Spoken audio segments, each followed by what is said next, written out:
Good morning, children. I hope you can hear me.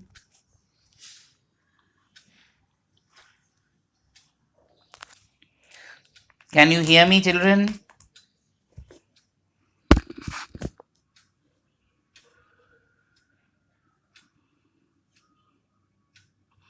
Okay, see, in today's class we are starting soaps and synthetic detergents. Okay, we are starting this part of the chapter, soaps and synthetic detergents. Now, see, soap is a chemical substance which every one of us encounter at our home, right? You might have seen number of types of soaps at home. Some of the soaps are washing soap, some of the soaps are cleaning soaps, and some of the soaps are used for your personal use. That is, we have bathing soap, we have face wash, we have shampoos, we have hand wash, we have body wash. All of them are also soaps. Apart from it we have also a number of soaps that are actually we also have a number of soaps that are actually used for cleaning of utensils, cleaning of clothes, cleaning of floor, right? They are also soap, but these are actually different types of soap. The main composition is same, but some of the chemical part is a bit different, by which we can distinguish one soap from that of the other. Okay, so we can say that a substance capable of removing the grease and dirt from the fabric or body is called as a detergent. The detergents are of two types, that is soapy and non-soapy detergent. The soapy detergents are soaps, whereas the non-soapy detergents are synthetic detergents. Okay, non-soapy detergents are synthetic detergents. Okay, or simply detergent. Although both are cleaning agents, they differ in their chemical composition. In the present chapter, we shall briefly discuss the composition and cleaning action of soaps and synthetic detergents. Okay, we will briefly discuss the composition and the cleaning action of soaps and synthetic detergents. First of all, soap. Now, what are soap? Now, soaps are sodium or potassium salts of long chain fatty acid with the general formula RCOOH, where R may have different values. Okay, so here the value of R is C15H31COH. This acid is called as palmitic acid. This acid is called as palmitic acid. Okay, so what is palmitic acid? What is the formula of palmitic acid? The formula of palmitic acid is C15H31COOH. Okay, then we have another fatty acid C17H33COH, that is oleic acid. We have another acid C17H35COH, that is stearic acid. So these are the three different types of fatty acids we encounter. I'm giving you 2 minutes time. Please copy down this formula with the correct name. Okay, please copy down this formula with the correct name. The first one is called palmitic acid, C15H31COH. The second one is oleic acid, C17H33COH, and third one is stearic acid, C17H35COH. Okay, please copy down correctly.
I hope you have copied it. So here see, we have three types of fatty acid. One is palmitic acid, second one is oleic acid, third one is stearic acid. Okay, these are the common acids that we encounter in your soap.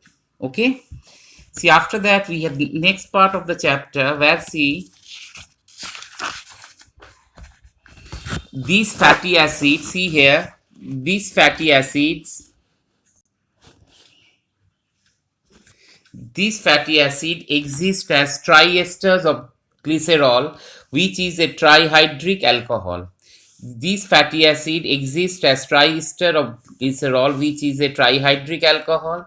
The triesters are also called as triglyceride, or simply they are called as glyceride. Okay, and they are the constituents of oils and fat. These are of animal and vegetable origin, for example, castor oil, linseed oil, and soybean oil. Okay, now chemically, the triglycerides are formed as a result of esterification reaction. If you remember, in the last class, I had discussed with you esterification reactions. Here also, same type of esterification reaction is taking place between a molecule of glycerol and that of a fatty acid. Ultimately, we get a type of compound called as triglyceride. Okay, and these triglyceride has this type of chemical formula. I'm giving you 2 minutes time, children. Please copy down this chemical reaction. That is, here alcohol, in this case the alcohol is called as glycerol, that reacts with the fatty acid to form a type of triglyceride. Okay,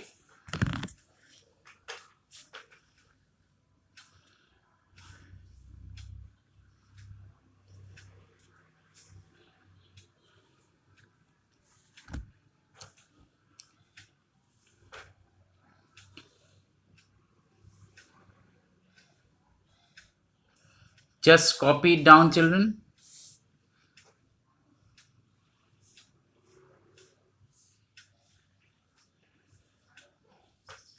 Here, one thing you can note it down, that the group R may be either same or it might be different. If they are same, the glyceride is called a simple, and if they are happen to be different, they are called as mixed glyceride. Okay, so if the R is same, that is called simple, and if R is actually not same, it is called as mixed glyceride. Okay, I'm giving you 2 minutes time, just copy it down.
Okay, I hope you have copied. After that, we will discuss the preparation of soap, how soap is prepared. See, a type of glyceride can be converted into soap by reacting it either with the aqueous NaOH, okay, either with the aqueous NaOH or aqueous KOH. As the reaction leads to the manufacture of soap, it is called as saponification reaction. So, as this reaction results in the formation of soap, this process is called saponification reaction. So here we have this reaction CH2OCOR, CH2OCOR. Okay, this is type of triglyceride that actually reacts with three molecules of sodium hydroxide to form that is called glycerol, and sodium salt of long chain fatty acid. Okay,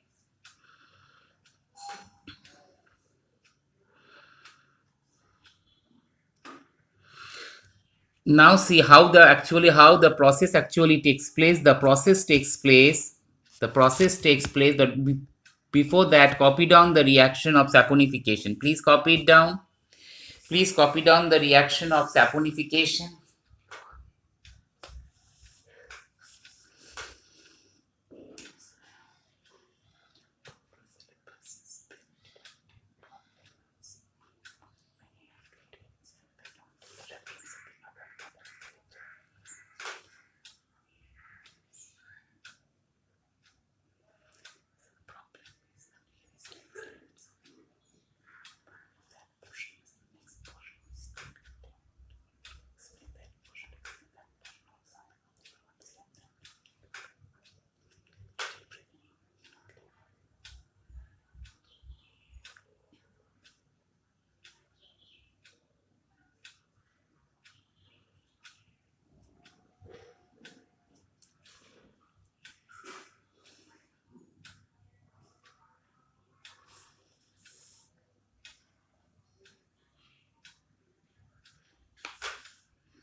Have you copied this portion? Children, have you copied this portion? That is the saponification reaction. Have you understood what is called saponification? Saponification is the process of manufacture of soap by the reaction of a glyceride with a molecule of sodium hydroxide or potassium hydroxide, depending on the nature of the soap. In that case, what we get a molecule of glycerol, and we get sodium or potassium salt of long chain fatty acid. This type of reaction is called as saponification reaction. This type of reaction is called as saponification reaction. Okay.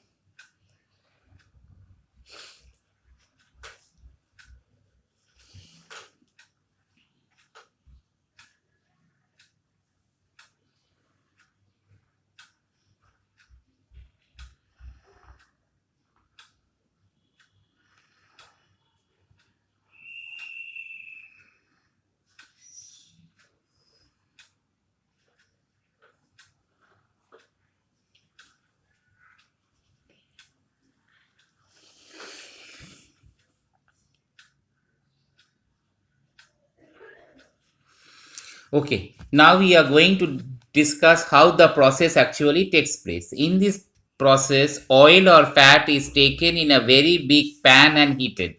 Now, a strong aqueous solution of alkali, which is generally 20%, or is added to it with constant stirring. So, what we take?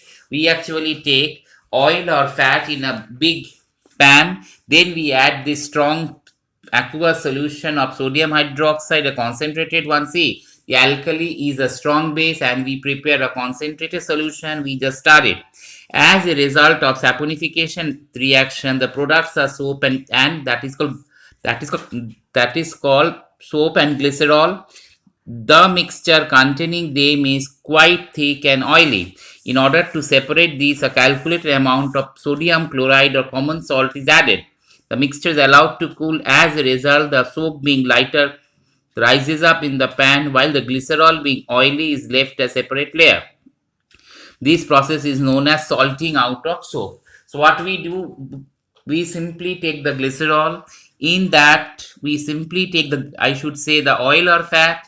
In that, we add the strong base, and we make a concentrated solution of the strong base, and we heat it. As we heat the concentrated solution of strong base, then we add and stir it. And on stirring, what is happening? Salt is gradually being separated out.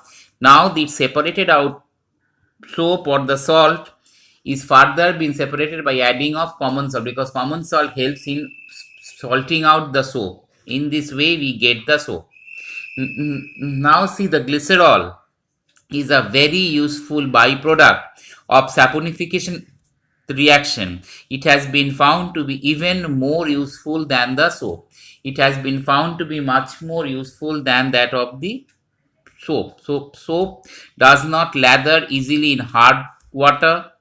Soap is not so useful in case of hard water because it does not give lather easily.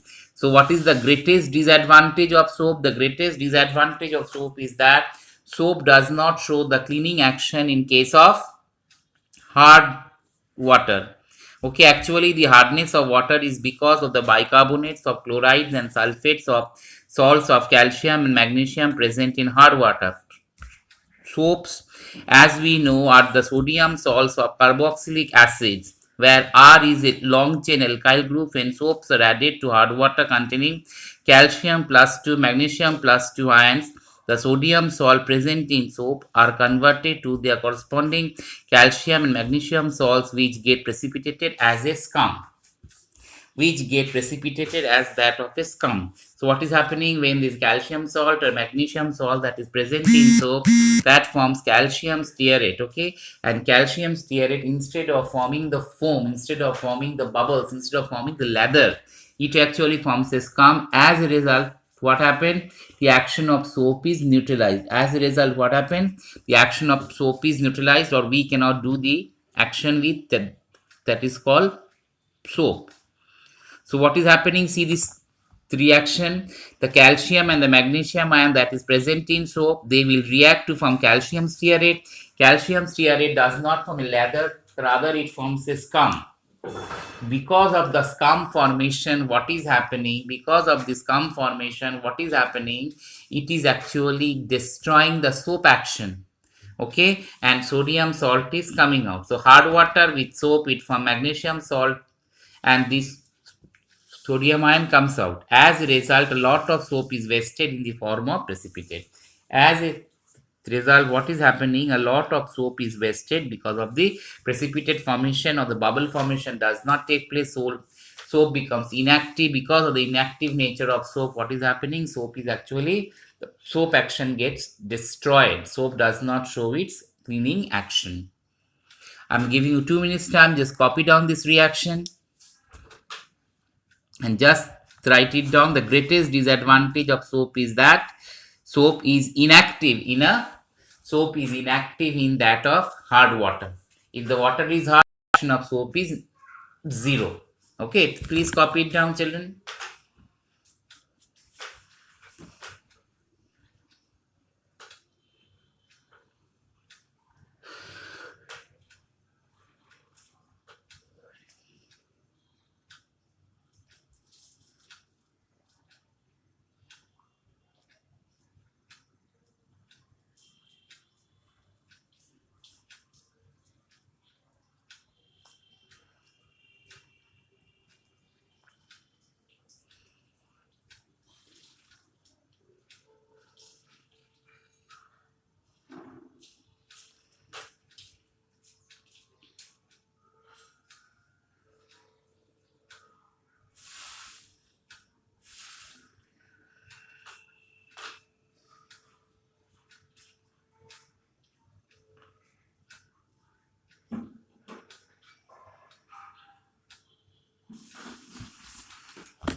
I hope you have copied it.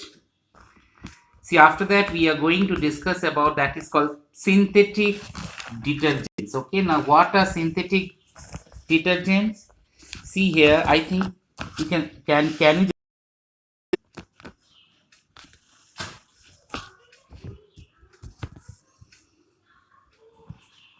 can you just see the screen?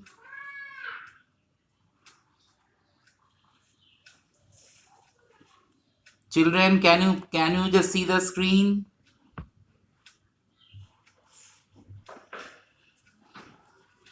Okay.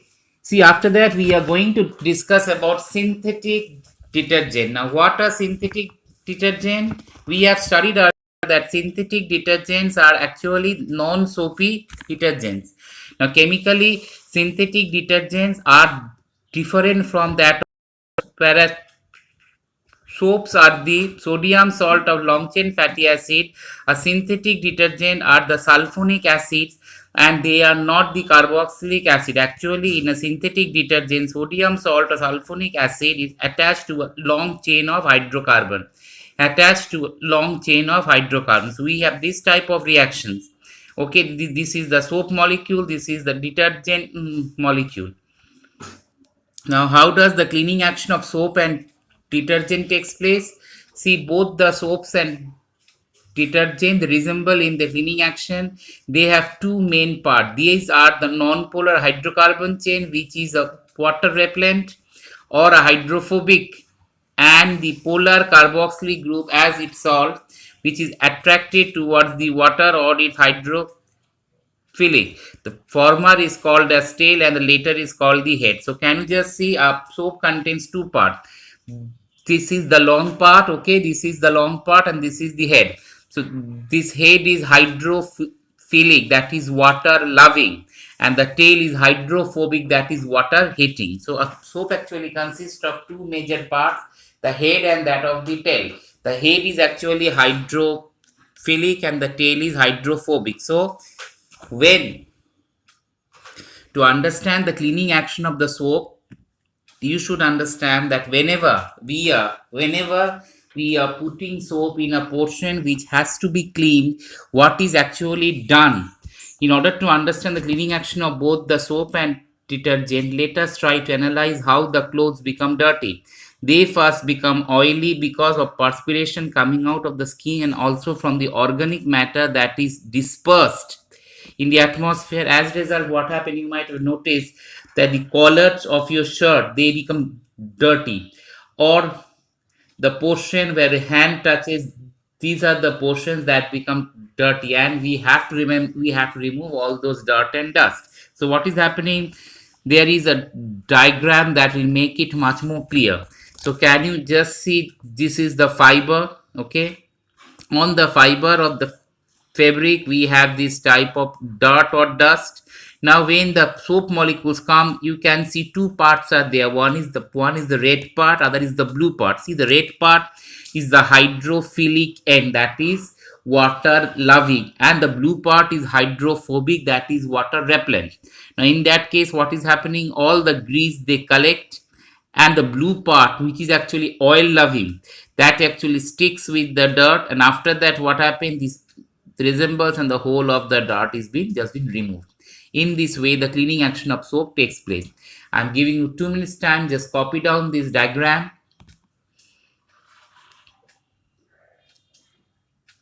I'm giving you 2 minutes time, children, just copy down this diagram. How the cleaning action is taking place, you can see that the yellow portion is the fiber and the green portion is the oil and the dust.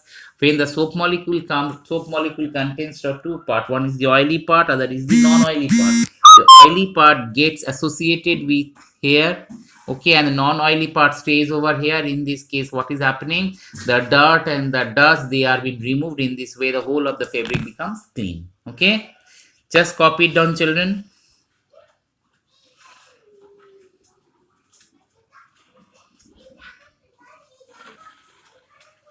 This is how the fabric becomes clean. Now this is a method by which we can clean our fabric. Okay.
So have you understood the cleaning action of soap? So that is how we actually clean a soap, right? After that, we will discuss advantage of synthetic detergent over soap. Right? See one thing: synthetic detergent can be used even when the water is hard. Synthetic detergents can be used also in an acidic medium.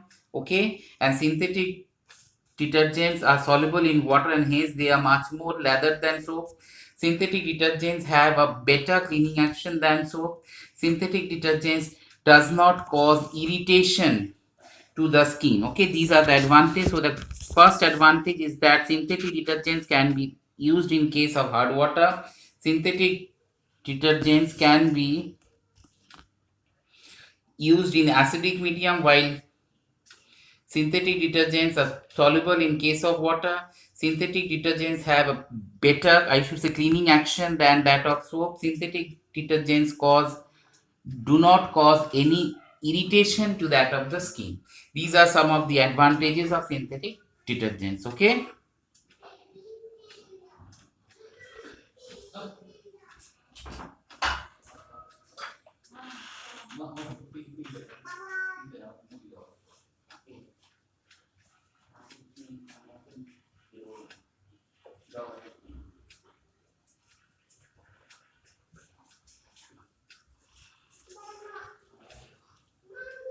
Okay, children, that was all for the day. I hope you have understood it.